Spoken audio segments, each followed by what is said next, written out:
It's the BSDFS Fantasy Football Podcast. If you don't know, now you know. If you ain't listening, why not? Boom.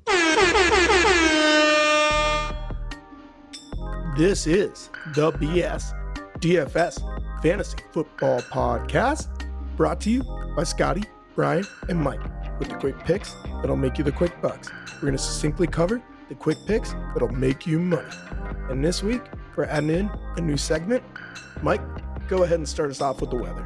Okay, just real quick, looking into this week's slate, we got in Green Bay, we're going to have 20 to 22 mile per hour winds, 43 degrees Fahrenheit.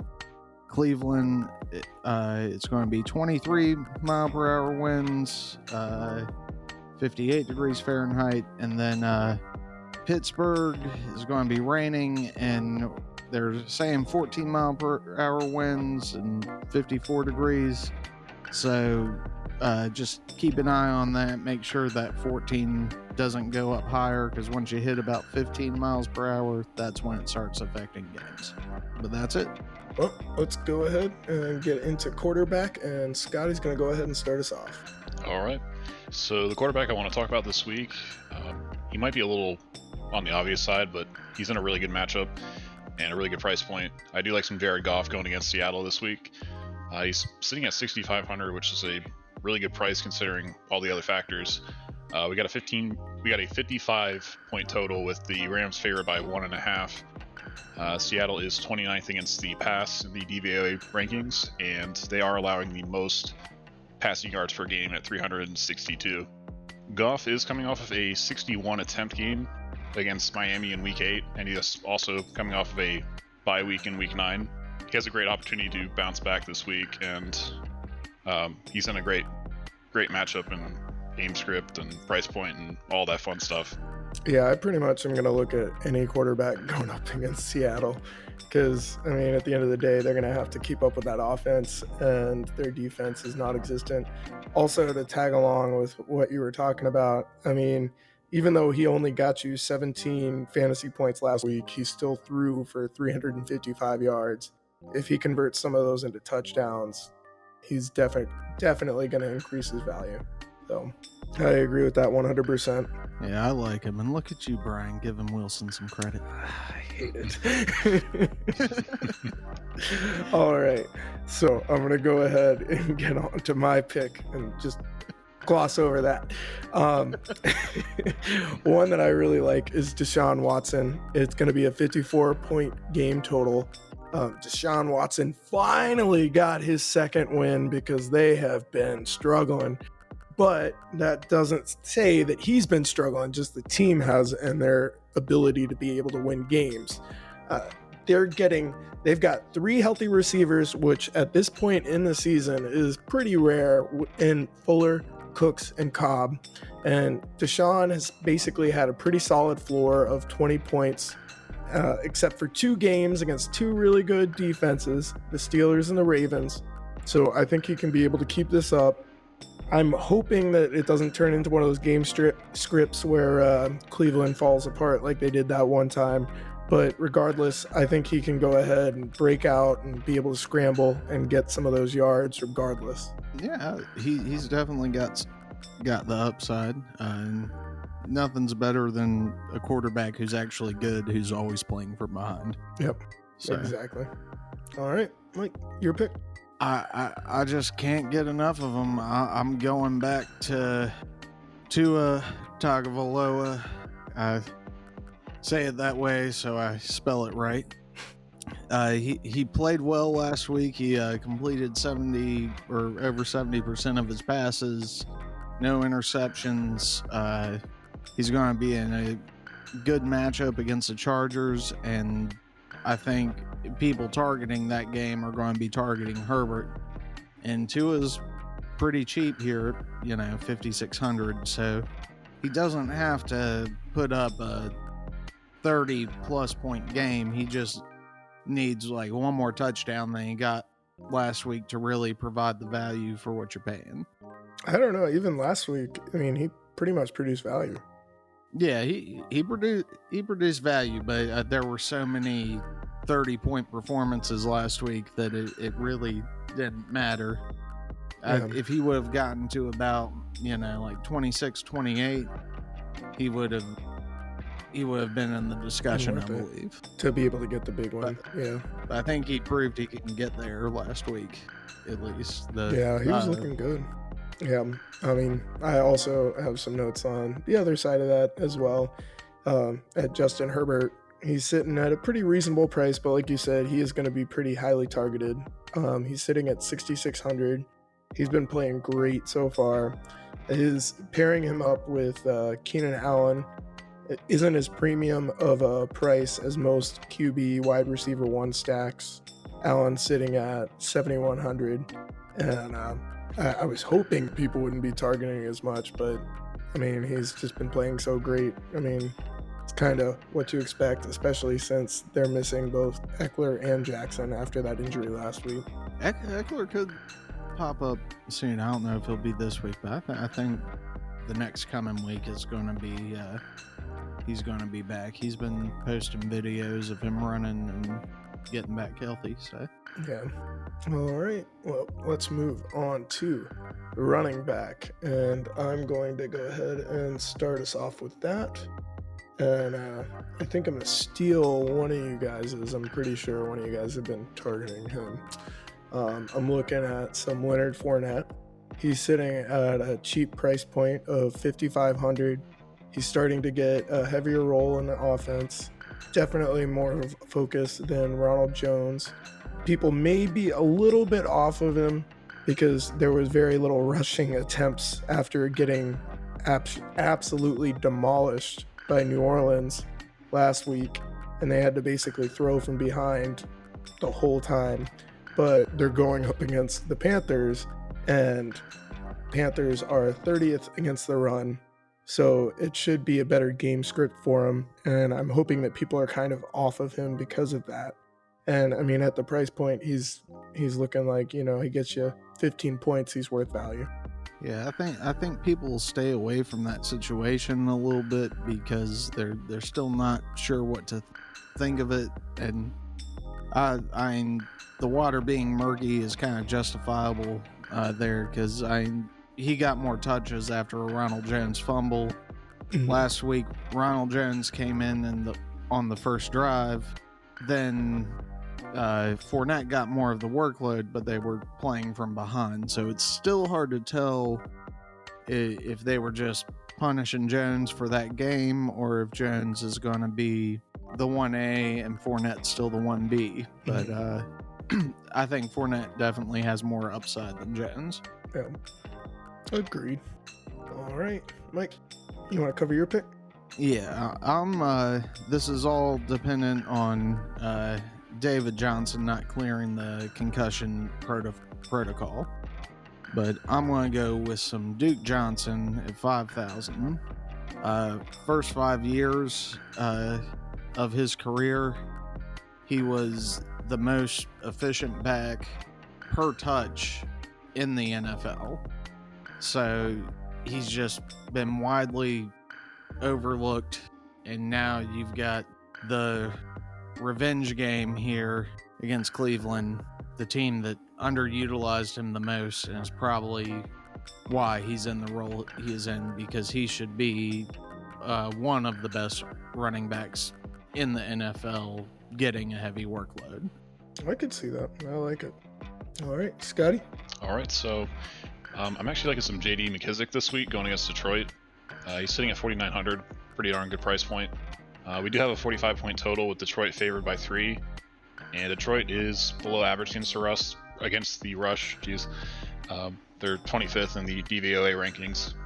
We have a Washington team where Gibson is questionable as of right now, and Mon is questionable as well.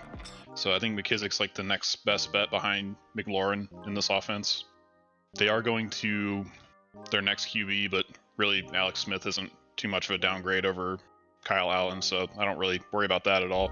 But yeah, he's the second most targeted player on this team with 67 targets, and he's in a good matchup and a good price point.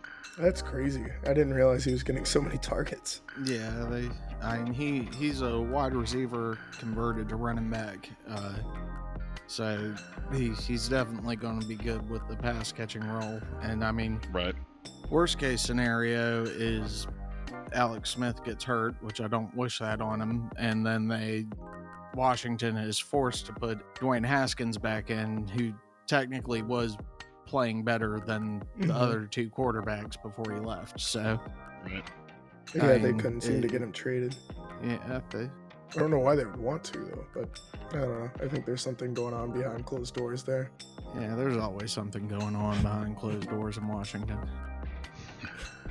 Anybody want to cover an extra running back? I'll say just he won't be incredibly sneaky, but I really like him for small single injury tournaments because I think he's just going to be hard to click the button on this next week, and that'll be Chase Edmonds after he failed so many people who were so hopeful for him. But Buffalo has not been great against the run, and I still believe in the talent of Chase Edmonds after a kind of dud performance last week. I could see being a little bit worried and hesitant. Well, I'll just say this. He scored more points on very limited opportunity leading up to this week. So I think given the full opportunity, he can still produce. Russell Wilson has been having a couple bad weeks back to back. They haven't shown up as much in the box score, but Yeah. you know, all players have bad weeks. So. Yeah, I just worry that Tyler Murray will kind of take the full role and, be tossing the ball the whole time and not really giving much of a chance to run. Although I can see where there would be some open lanes if that was the case. Yeah, and one thing about Chase Edmonds is, Kenyon Drake is a satellite back, or profiles as a satellite back who isn't really that good at catching the ball. Chase Edmonds can actually catch the ball, so there is more of that skill set to his game with getting the target, so he can be used as a passing weapon, and Larry Fitzgerald isn't really doing too much these Yeah, days. he's getting too old.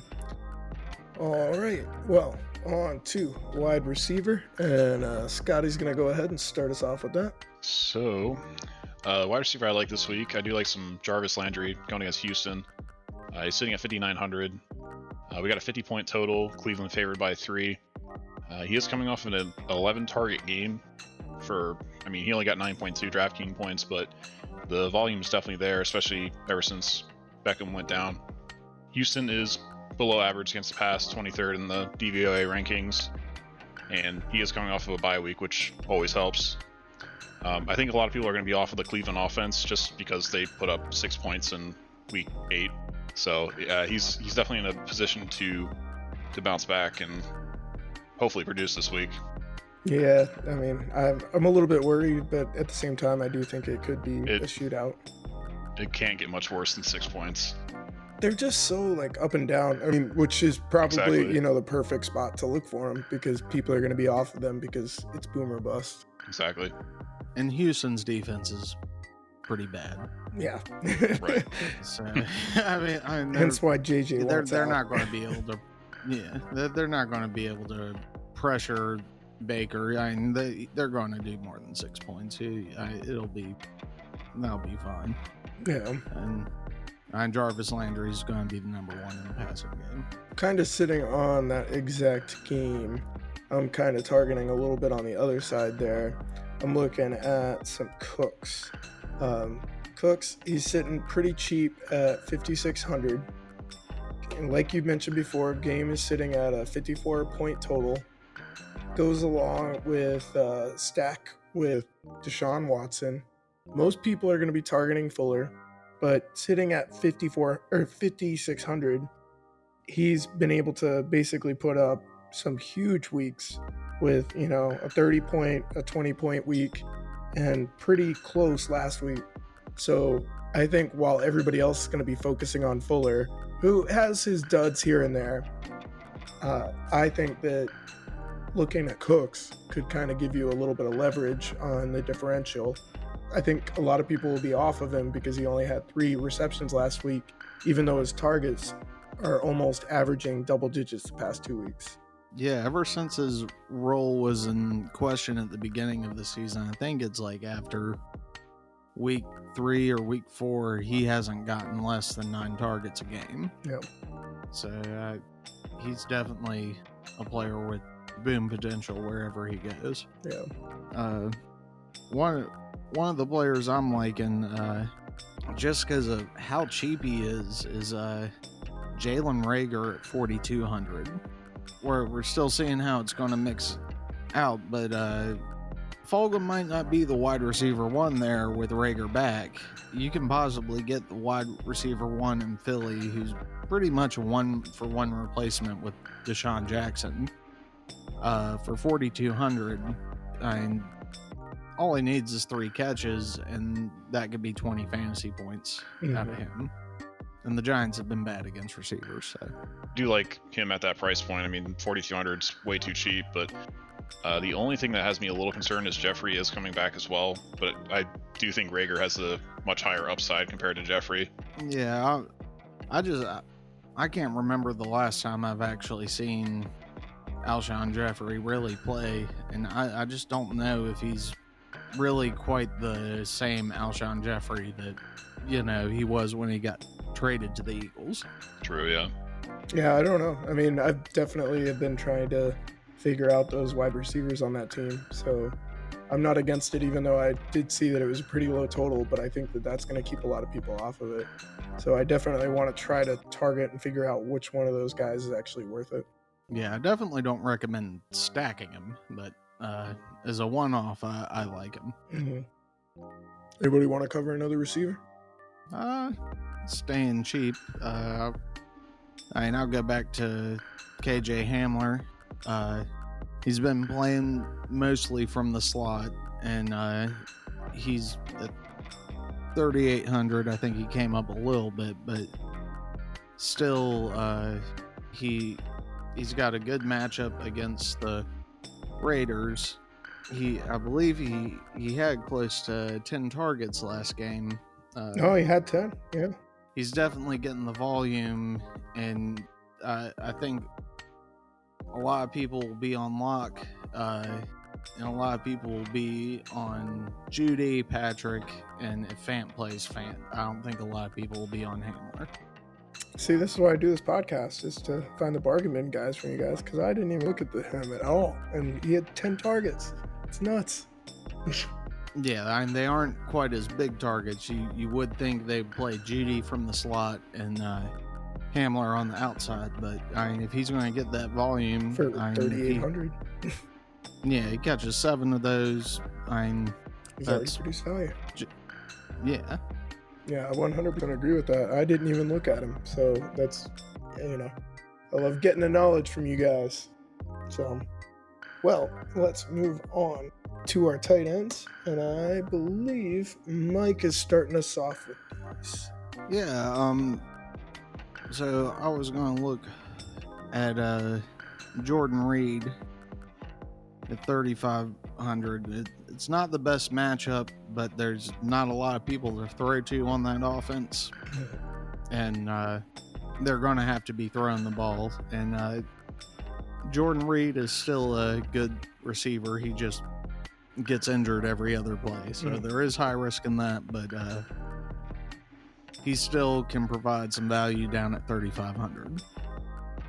And he should be healthier than last week because he was activated off IR, I think, the day before the game. So with a full week of practice and fully back integrated, I think he can put some value there with no Kelsey on the slate this week. Yeah, I felt like tight ends were probably the toughest position to choose from this week. Yeah. All right, Scotty. I made the mistake of thinking Jordan Reed would not be on either of your radars, and he's the only tight end I had notes on, so I'm skipping. I got no other tight ends. Anything to add to it, Jordan Reed? Well, I mean, Mike pretty much covered everything. It is a game script where obviously San Francisco is going to be heavy underdogs. So, New Orleans is favored by 9, and he didn't really do too much in his first game back, but it seems like they kind of played it safe with him and kind of eased him back in. He's probably the best receiver on this roster right now with just all the injuries and all the issues they've been having. So yeah, I like him as well, especially at 3,500. Yeah. Well, just to switch everything up, kind of mix things up a little bit, I'm going to go with one of you guys' favorites that you guys always talk about. He is a little bit pricey. TJ Hawkinson sitting at 5,100. He's always kind of one of the focal points of the Lions. And I think Washington defense is actually pretty good against receivers, not the best against tight ends. So I believe he can be able to, produce value on what he's sitting at 5,100. It's a low game point total, so I don't think many people will be on it. But again, I felt like this week was one of the toughest weeks to choose tight ends. There was not much on there that I could come by. He still has not had his blow-up game yet. I mean, I guess it has to happen sometime. And he's averaged like double-digit points. Yeah, I mean, he's got a good floor. He just hasn't really had much of a ceiling. I mean, he hasn't gotten over 20 DraftKings points so far. Yeah. Agreed. Yeah, I have him in so much season long, and I was surprised to find out the other day that he's like the tight end 3 or the tight end 2 on the season, and I'm like, really? There's not been a wow week for me, and I mean I love him as a player. It's just, is he going to get the usage? That's always the question. If he can get that usage and have that boom game, it'll be good. But there's probably going to be a cheaper option. Yeah, that can produce about similar. Produces, as much as him. Gotcha. And unless he can get into that 20-point range. Well, here's the week. Well, let me go ahead and start us off with some defense. And I'm going to go with one of these guys' all-time favorite teams. Go with some Eagles going up against the Giants. It's going to be one of the lowest game point totals of the week at 44 points, if not the lowest total of the week. It's not a super pricey pick, which a lot of the obvious picks have been super pricey the past few weeks, sitting at like 4,000 plus. And the Eagles are looking at 3,600, so that's not bad. They've had some really big defensive games against bad teams. And what are the Giants? A bad team. And Danny Dimes doesn't have much of a run game to hand the ball off to, so he's got to throw it. So what does that mean? That means interceptions. So I'm hoping that one of those comes back for a defensive touchdown, and I think the Eagles are in one of the just click heavy spots of go ahead, put them in there. I would say 30-40%. Yeah, just to add to that, Daniel Jones is second in danger plays according to Player Profiler for 2020 at 29 interceptable passes this season. So yep. All right, so Scotty, go ahead and tell us your defensive pick. Well, I think a more obvious defense would be the Saints defense going against San Francisco. Even cheaper than the Eagles. They're 9-point favorites. They're going against a backup quarterback with no George Kittle. The Saints are a top 10 defense right now in the DVOA rankings. They're sitting at 7th right now. Really, the only concern I have here is just they'll probably end up being one of the most high-owned defenses of the week. I'm surprised they're sitting right at 3,000. Very true. And after what they did to Tom Brady. It'll be interesting, but I think they can definitely score big. I'm going to pay up a little bit more on my pick. Mm-hmm. I'm going a little homerism here.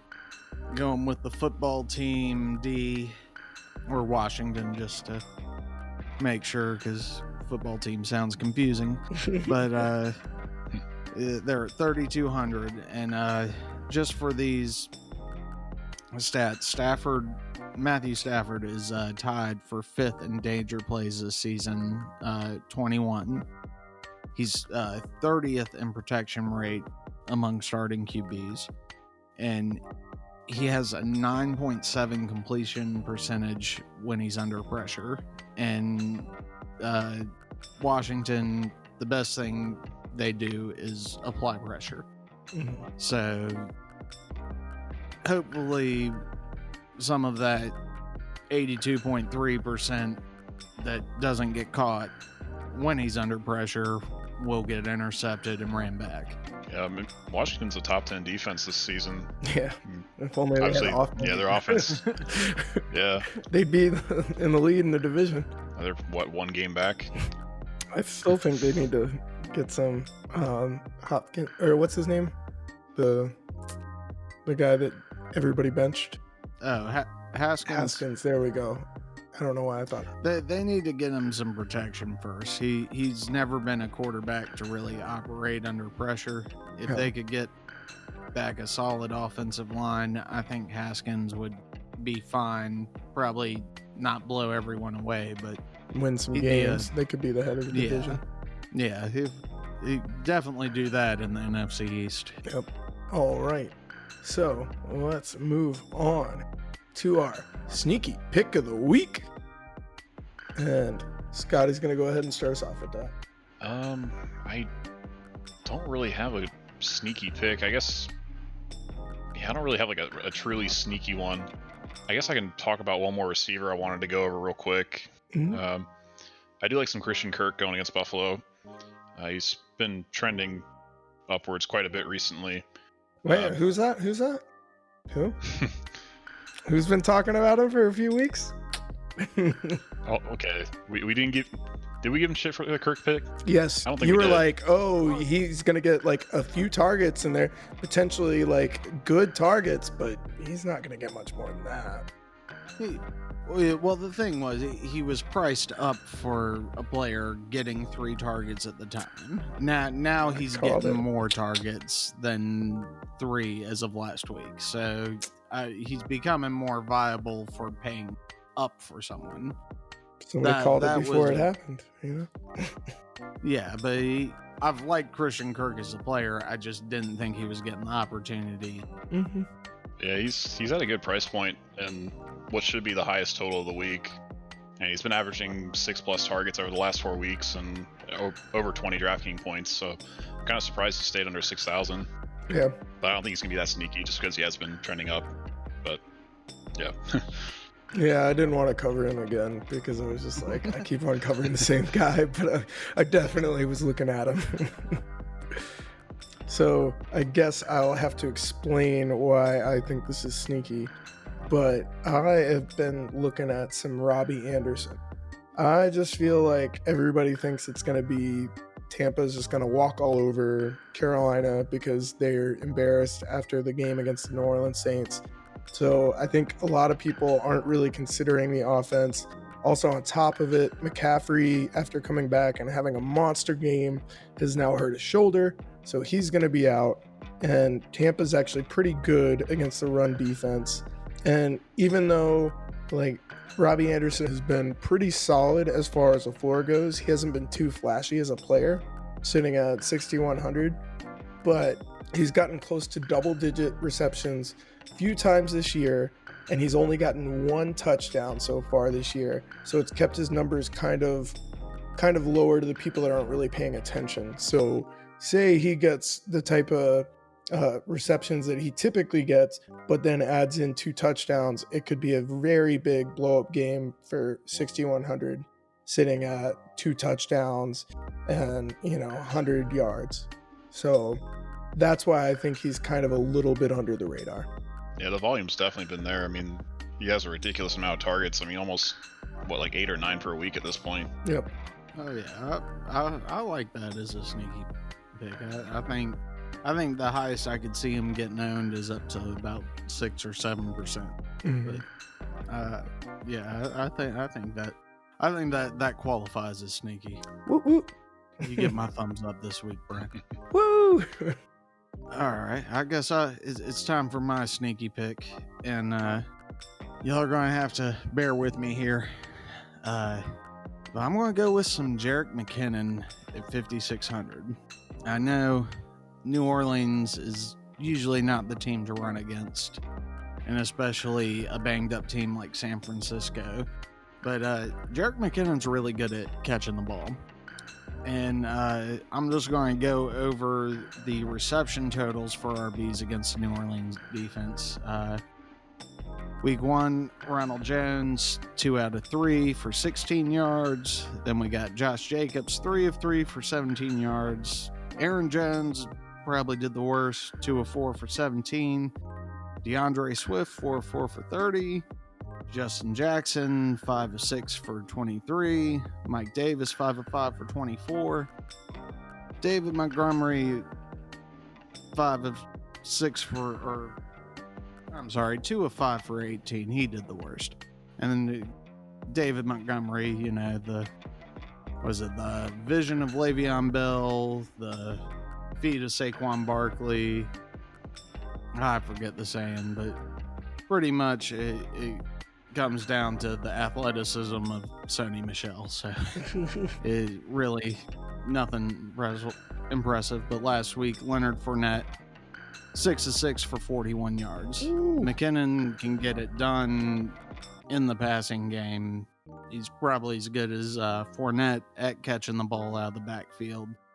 And that's the one part of the running back that New Orleans isn't good at defending. And I expect San Francisco to be passing a lot. The JaMychal Hasty hype should be done after last week.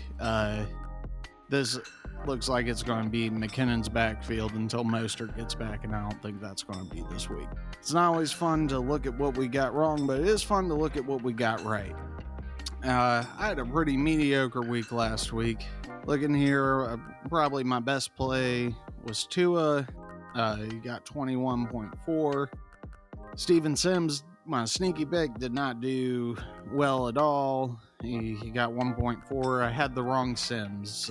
Cam Sims went over 100 yards, but Steven Sims not so much. And it was all just, Giants D did well, and then Tennessee was a little bit cheaper and got about 1 point more than they did. So didn't nullify them, but if you went Tennessee, you were slightly better off. And now, Brian, tell us how you did. I had one that really made my lineups. I didn't really bring up that I was on Dalvin Cook like crazy. I mean, all my lineups I felt really good about. I got Kyler Murray. He was 6% owned for 42 points. And then I covered Hurst, who was 4,100 for 13.2 with 6 receptions. So that was really good. As far as my running backs that I covered last week, it sucked because they both got injured. I had both David Johnson and Justin Jackson, who barely got, I think, maybe 1 point between the two of them because they both got injured right away.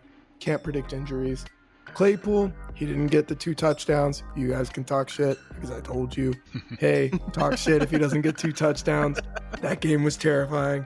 But as far as what he cost, it didn't break your lineup. I mean, he cost, I think it was, let's see here. Claypool was sitting at, he was sitting at 5,700, and he was able to produce 15 points. So it wasn't horrible. It wasn't great. That was kind of in the meh column. All right, Scotty. So for last week, I'll admit I kind of just messed up across the board except for quarterback. Locke got 33 points at 5,200, which, really good value there. Running back wise, that Dallas game was weird. I don't know how Connor did not get more than 4 points. That was bizarre. He seemed like such a safe play. You overestimate the Steelers, I guess is the right word. Let's see, receiver wise, Beasley, he didn't really do much with Brown coming back into the lineup.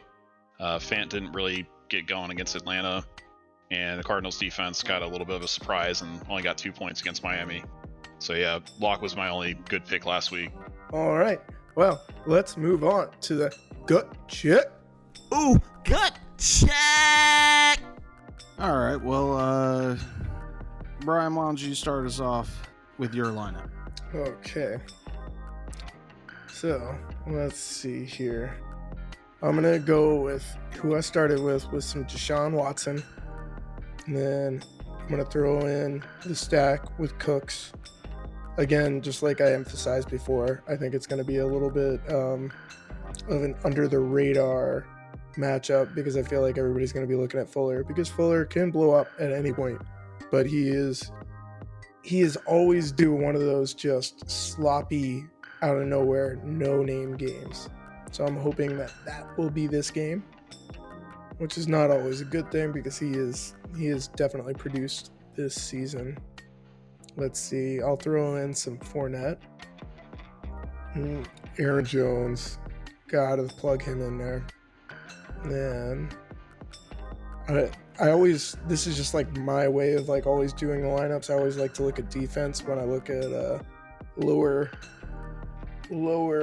priced per player position. I think I might be sold on the Saints. So let me go ahead and plug that in there. Let's look at some wide receivers. I gotta go with somebody in the Rams, but I just don't have the money yet to look at that. So let me look at other lower. Let me go with my Robbie Anderson pick in there.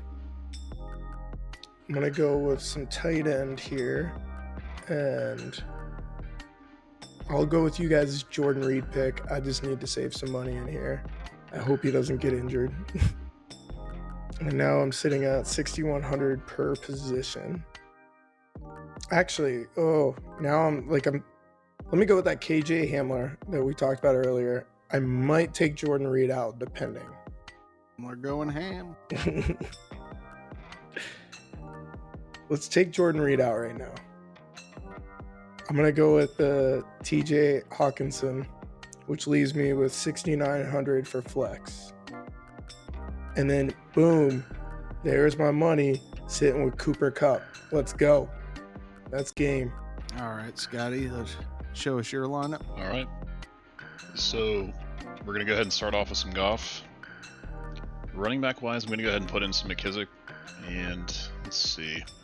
I kind of want to do Mike Davis, but it might be a little too early to see what's going to happen with McCaffrey.